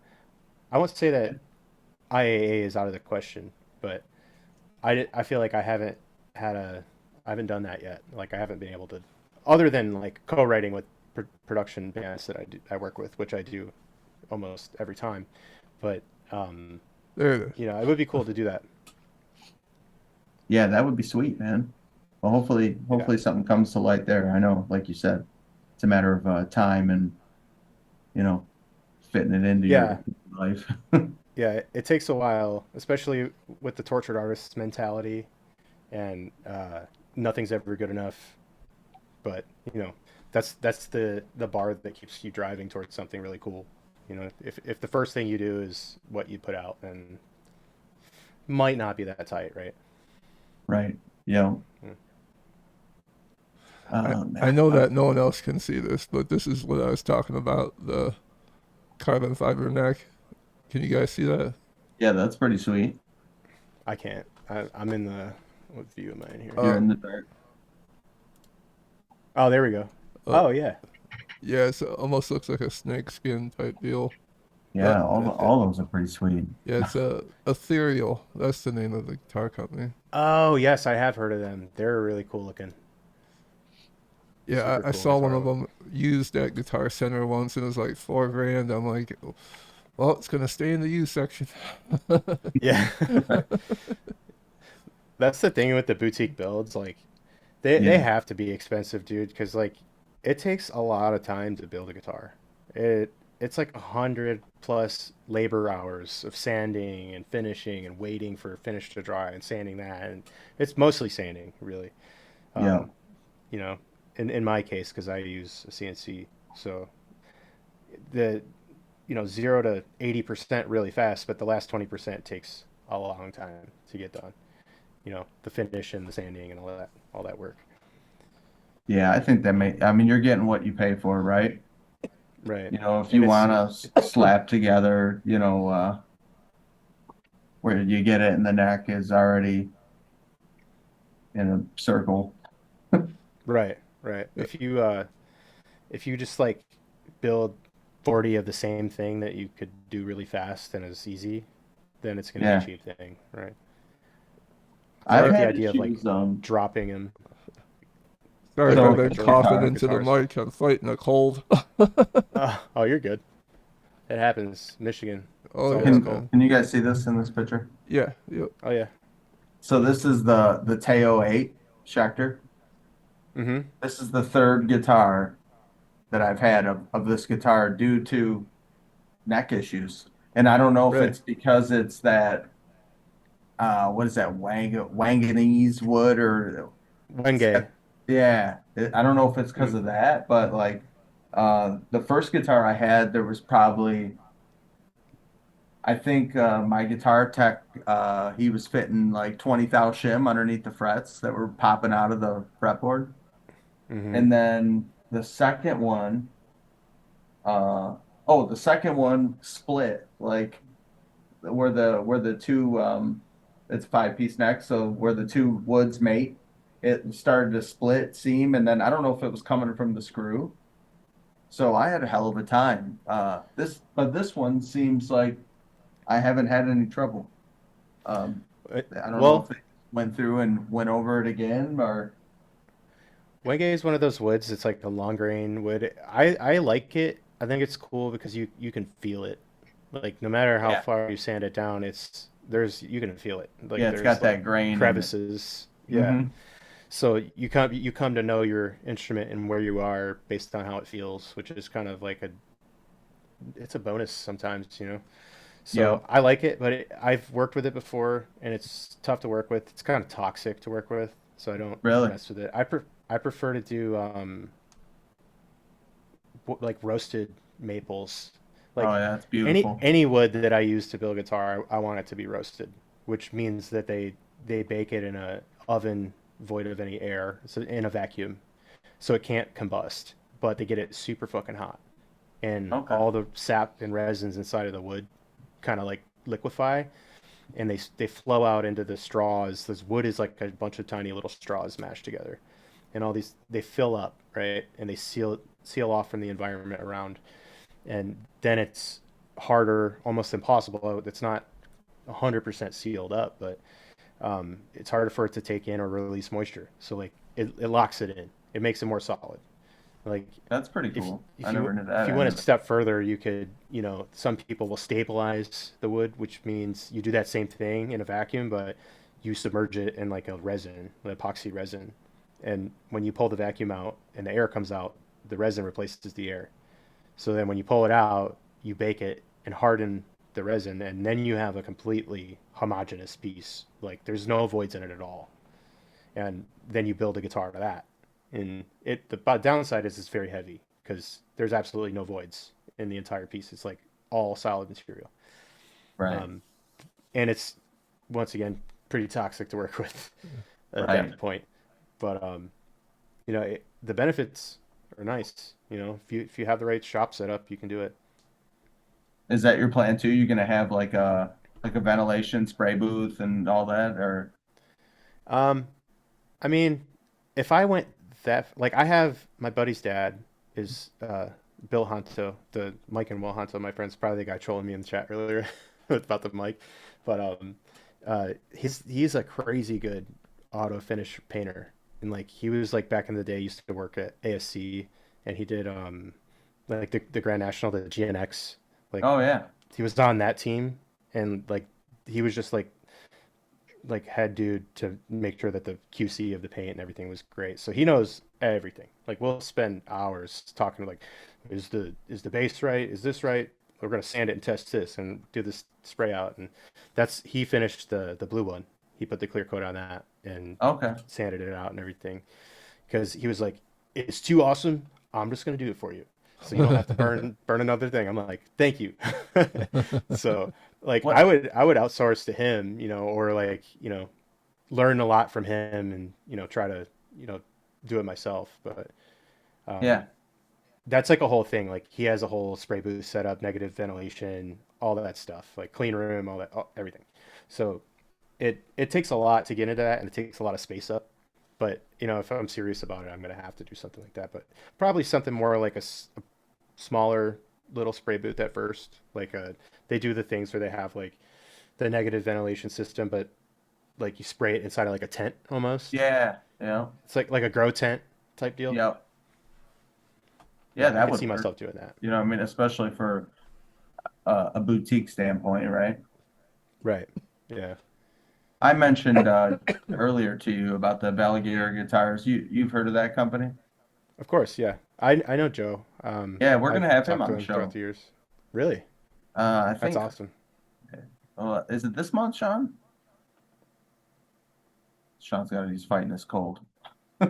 Yeah, I at NAM I sat down at their booth and they had this crazy thing that I've never seen. It was a baritone but it was the first three. The EAD was just a normal guitar, but then the GBE was 12 strings, so pairs in octaves.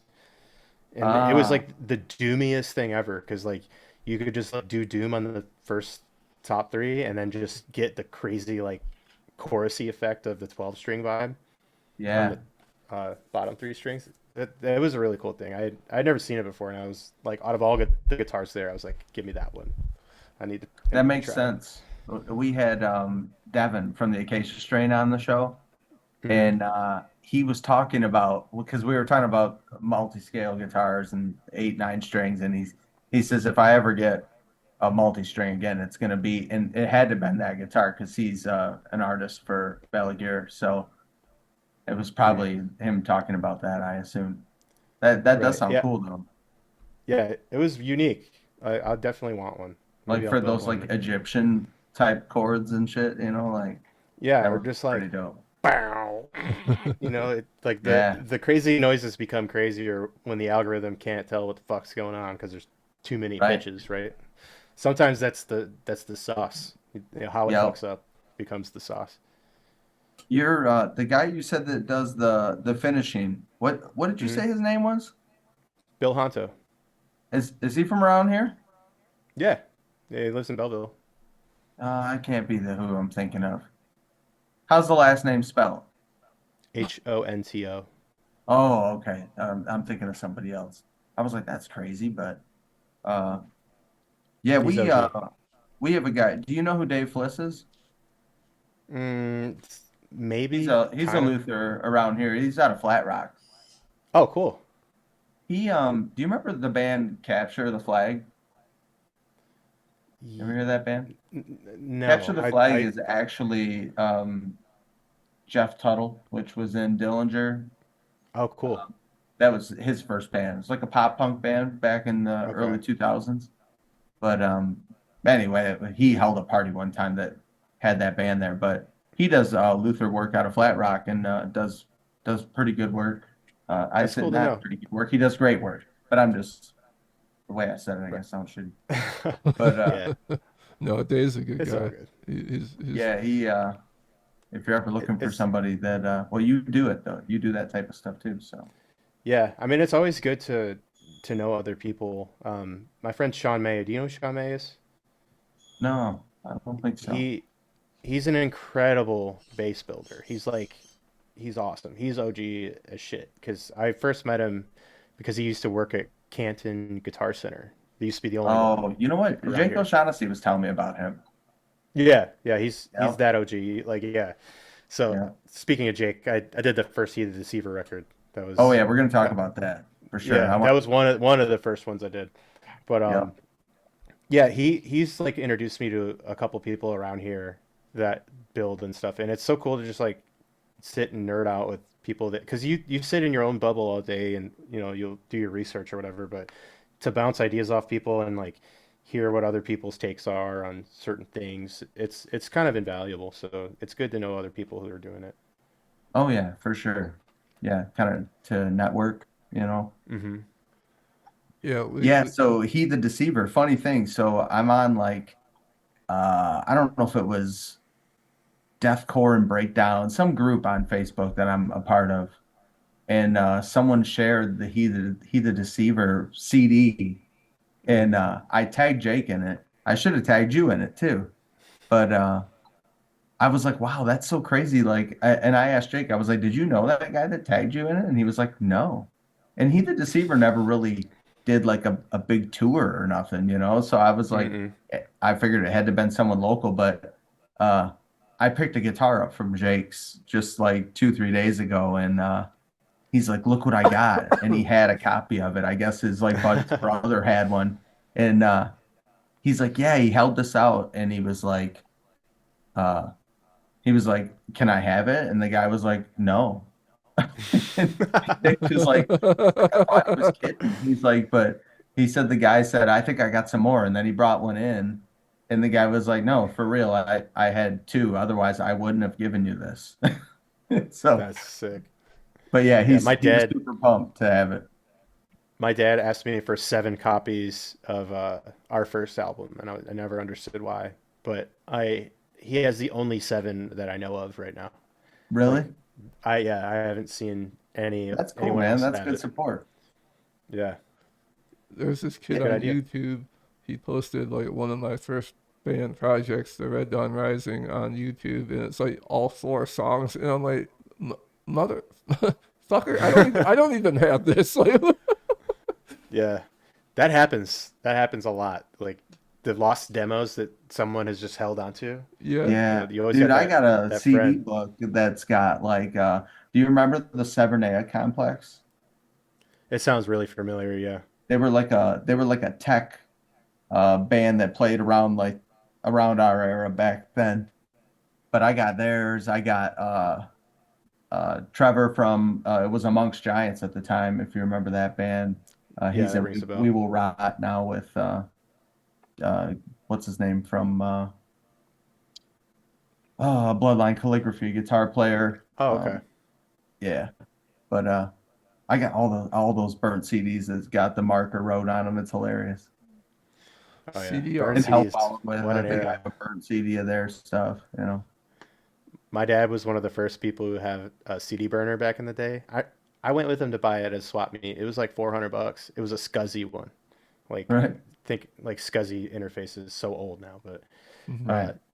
I made so many burnt CDs and sold them, copped them at school because it was on Oh yeah. right on the tip of the Napster era. So Oh I was yeah. on it. I was Mix Master Nick, dude. I was in there $5 a piece, hawking That's CDs. awesome. He's like, "Where's my jewel cases go?" I'm like, needed them.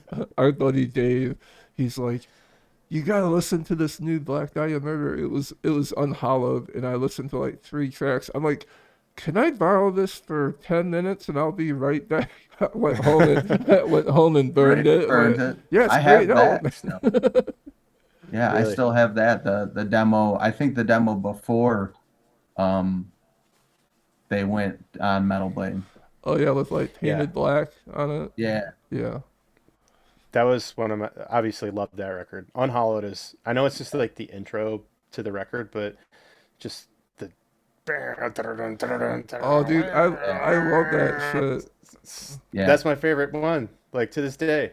Like I know it sounds weird, but like that one just hits to me. Yeah. That It was I remember a point in life that when I was like, "This is the sickest shit I've ever heard in my life." I I think think they that's what it was. It was like a change in time kind of, like Mm-hmm. it's Yeah. funny yeah, it became like later on it became like crabcore, but I think that intro is kind of crabcore, like the dun, dun. Yeah. oh yeah. Exactly. Sure. And I think they knew that, and they were like, the same thing happened with "Job for a Cowboy." Like they did Oh their yeah. biggest song. Well, I don't know if it's their biggest song, but the one I remember was the one, what, With the Entombment of a SpongeBob Machine. and shit. Yes, Yeah. SpongeBob. You Yeah, know, yeah. yeah. So like they don't sound anything like that anymore. They kind of No. distance themselves, but like the scene picked up on that. Like the crabcore people loved that shit, and Yeah. I think the same thing happened with BDM. Like, and they kind of just went off. They're like, no, we're death metal. Fuck you. Like we're doing this now, which is Yeah. also sick as fuck. Yeah. Yeah. But they kind of just took that move away from the breakdown thing. What was the album after the demo of Job for a Cowboy? Like the big one. Doom. Is that what it is? Well, That Doom yeah. is like EP. Doom is an EP. So after the EP then. I think it was a I self-titled forget. or embedded, something like that. Embedded. Miasma. That I think it's embedded. Okay. Job for a Cowboy. But Oh, dude, we're there's talking. some great guitar work in that. Yeah. Oh, of course. Yeah, they had some shredding going on. Yeah. I know Weren't they they had the Also, like band that like shut Genesis down the too. Modern for the we played overcapacity that or show. something? Did you? Yeah. No, no, no. We Yeah. played the Day to Remember one. Okay. They yes, it got crazy. I was at the Bear Mace event, I don't know. That may be. dude. One of those shows, Eddie, the sound guy, just there was a I crazy remember brawl him. that broke out Oh my god, in the Eddie. Bear Mace Wow. inside of the venue, like a Oh huge can no. of Bear Mace. It shoots like 20 feet, dude. Like, and Yeah. it was Oh, dude, everywhere. that shit'll clear out Gibraltar Trade Center. Well, it did. Like I worked at Yeah. I worked at the gun show in Gibraltar Trade Center, And yeah, a lady accidentally sprayed it, cleared out that whole show section. Like we had to Yeah. evacuate Right. What's everyone. this? I couldn't imagine the Dude. modern. Oh my god. Yeah. That's still not the craziest thing. You know a band called Smash Your Enemies? Yeah. Hmm. One time, this is the last time I ever went to the Modern, not because of this, but they chained the doors shut and set off fireworks inside of the venue and just played the nastiest breakdown and the entire thing. It was like chaos, dude. I've never seen humans panic like that. It was insane. Oh And like no. it was wild, man. That was the craziest Modern experience I've ever had. So I think Jake is in a band with a guy from that band. Oh, okay. I don't Nice. know. I don't know which one it is. I don't know if it's the vocalist because Jake's in Escalation of Force. Have you heard that band? I think so. I The follow Jake, so hardcore I've band. probably seen it. Hmm. Yeah. Um. Yeah, I want to say it's got to be the vocalist. I'm pretty sure was in Smash Your Enemies for like a long time, so he might have been a part of that. Mm. Yeah. Eddie, Yeah, that's that so was. funny. I forgot his name, but I remember specifically like him at the sound booth, and he'd be like, have a 40 a beer. He'd be like just drinking at the I miss Eddie. I need to hang out with him. I see him once in a while here and there. really? Yeah. I mean it's been years since I've seen him, but it was always fun. He would always fuck with us in our wedges in the monitors. Oh, Like really? suck less. Yeah. But I broke down with him because I was like, "Yo, dude, let me behind the board. Let me hit some 3K on this, dude. Let me turn the knob." He's like, "Don't Right. touch my shit." We'd always Right. sneak in a 40, like, could you boost our volume up? Yes. Yeah, right. When you thought you had to be louder. Yeah. Exactly. Yeah. Yeah, the modern got wild, but that was man, that's like my teen years of or 20s growing up. Yeah. I wonder if like those kind of venues existed anywhere else, because I think the city of Southgate probably hated that place so goddamn much Yeah, Oh they because yeah. did. Yeah. dude, there were like every weekend there was 400 teenagers outside just smoking and drinking and just being Right. assholes and Like the loud parking shit lot of happening Value like Village just full, oh you know. yeah, yeah, Yeah. I it's can't believe wild. a Day to Remember played there. Yeah, dude, A that lot of big bands 1,500 did. people in that tiny little cafe it was wild. Yeah. Have you been to it since aren't they're like thrift store again, aren't they? I heard they were gonna Yeah. kind of revive it. they That'd be they kind of great. like did this timeline push. I don't think the Yeah. city will allow it. they Yeah, I they know. really fucking hated that place. Yeah. Yeah, for sure. Yeah, that's the good old days, man. Yeah. I Yeah, it was remember fun. seeing Animosity there, and it was wild. And that's one of Mhm. those bands that was like really popular for a moment, and then they just disappeared. I don't know what happened or the story, but that band was pretty good. Oh yeah. Naveen's Yeah, a lot of people Naveen like it. is in Entheos now, right? Oh, The really? drummer. Yeah, Naveen Koperweiss. He's the Oh, drummer I for didn't Animosity. realize he was in. Yeah, okay. Yeah, yeah, he's Yeah. still at it. Hell yeah. SOG. Entheos kicks ass. Yeah. She's brutal. Oh yeah. She is. Yeah, She's and they've been at it for a while. I think the last time I saw them was like a Whitechapel show, and that was shit almost 10 years ago or something. You know, yeah, yeah. probably like I mean I think I 2017 remember or that so. tour. Yeah, it was them. It was Rings of Saturn, Hmm. and um, who was the man? I can't remember. There was an opening band that's from around here that still plays a lot. Anyway, yeah, good show. Good drummer. He's Where kind of the mastermind, isn't he, behind like Animosity? no, with Entheos. Oh, yeah, I think so. I I think I I I mean think like I think so. multi-instrument, right? Yeah, Excuse me. he's like been that kind of guy for Yeah, a long time. I think I don't want to say he was like the guy in Animosity that did that. I know he was the drummer though, because yeah. I remember his name and I remember like how much I loved his drumming. So when his new project came up, I was always aware. But I don't know him or anything. I don't know how the What's band your works. I see that you've done like co-writing on several of your projects. What's Yeah. your take on that? And is it something you like doing or? Yeah, I would say it's probably the most valuable thing about working with me, because I I have a gift of being able to, come up with music very fast, and like Mhm. a lot of the a lot of the time it's on point, right? So like, um, I think naturally it would happen. Like I would be recording bands and be like, oh, what if you did this, you know, and then it would, might have been like totally different from what they were doing, but they would love it and like we would roll with it, right? And I kind of just kept that workflow about myself, and eventually, like people were like, dude, we can't. If we don't come record with you, it's not going to work. Not going to sound the same. So, being able to add a part of yourself to many different bands is sick for me because that lives forever. Music's out there forever. So, Hell yeah. being able to craft that rather than just the production side of things is cool to me. And Yeah, that is I do co-write out like almost everything I do.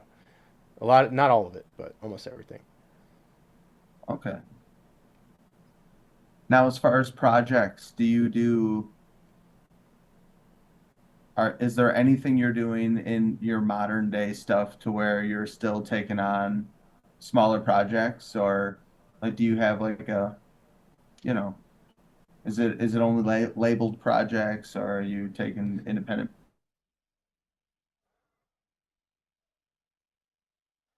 I think your mic cut out. Uh-oh. I can't hear either of you guys. I see us You on here, but Oh, I'm sorry, guys. It's my internet. Hold on. oh I think we're good now. There's just a hiccup or yeah, I seen something. it thinking for a second. My yeah the the the side G ain't side G in right now. We're back, everybody. yeah, Don't leave. No. cool. Um, what were we talking about? I totally forgot. Oh, just as far as if you have the time and taking on Oh yeah, smaller yeah, projects or yeah. I do. If the timing's right and I feel like I can add something to it, and I'm not gonna, you know, give this some person something that is, not gonna benefit them, then I'll do it. But right. I have my rate. My rate is my rate. So I mean, if you can Yeah. pay it, let's rip. Yeah, that's But cool. a lot of the time I'm busy with other stuff. But like I said, Right. like being producer, sometimes you'll do 6 months of straight grind and then sit on your hands for 2 months. Yeah. So it's all about timing for me. Nick, do you know who's the construct Oh, DVTG? Dane, He Dane. says, he says the whole stream got messed up. That's funny. It Oh, ruined everything. Yeah, you no. ruined it. Yeah, if you hit refresh, you should be good to go. We're at sidebars now. No drop frames. Cool. Let's Good go. deal. Nick, I was trying to think. There was something that Jake told me when you did He the Deceiver. He said that was like groundbreaking for the time, something that you specifically did in the process. Does anything stick out to you that I can't remember what it Pro- is he told me? Probably quantizing drums That may because be. that little trick I picked up from Joey. You know, um, Yeah. I remember that no one did that back in the day. yeah, it was I know he talked about that. I remember talking to him in person back then about that because we were standing outside of the Modern. He had a demo of the stuff you did for him, and he was talking about literally slowing it down and hit for hit. Like, Oh yeah, like so yeah, that is like in the you call it riff building, shredding. There's a lot of things to do it. To yeah, get the completely like super tight shit, you need to be hyper aware of how you're playing the guitar. Like rather than, if it's a part that like is really driving and you want it to sound like chewy, like downstroke everything. You If mm, you have to like record the downstrokes and then cut them and put them on time, like the end product over how it was done, right? Like You know, it's just a different philosophy and how to do stuff. A lot of people were like, "I'll never do that," you know, because my pride will hurt. Yeah. But Right. your record isn't as tight because the phase coherence is not as tight because no one zoomed in and put shit exactly where it needs to be, Yeah. and you know, everything's not pushing the speaker at the same time. It's just a different sound, right? Yeah. Um, I, s- I dance around that line all the time, like because sometimes you know slight inconsistencies are what makes it cool. Mhm. Sometimes you know behind the beat is cool. Sometimes on the grid is cool. So it all depends on the song, really. But you know, I think back in the day, I was probably the only like available local producer that could do that. You know, and Yeah. like was aware of how that was done. Yeah. I still jam it. It's Oh, it's awesome. sick, man. Yeah, it's Yeah, really for sick. sure. Yeah, I you know what's I, I funny know I when have we the had files been, somewhere.